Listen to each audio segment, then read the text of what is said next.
సనాతన ధర్మంలో తెలియక కొంతమంది అంటుంటారు, ఇంతమంది దేవుళ్ళు ఏమిటి, ఇంతమంది దేవుళ్ళు ఏమిటి అంటారు. ఇంతమంది దేవుళ్ళు కాదు, ఇంతమందిగా ఉన్న దేవుడు. నేనే పరబ్రహ్మను కురుశ్రేష్ఠ,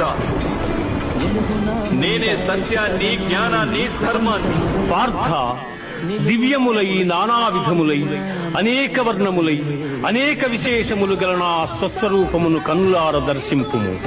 కేవా ఎల్ల దేవతలు, ఎల్ల ప్రాణులు, బ్రహ్మాదులు, ఋషీశ్వరులు, వాసుకి మొదలుగుగా గల ఎల్ల సర్పములు నీ యందు నాకు గోచరమగుతున్నవి.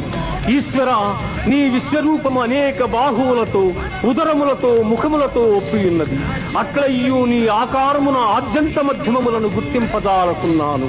కోరలచే భయంకరమై ప్రళయాగ్ని సమానములైన నీ ముఖములను చూచుట వలన నాకు దిక్కులు తెలియకున్నవి.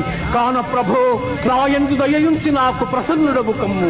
కృష్ణ, ప్రసన్నుడవు కమ్ము.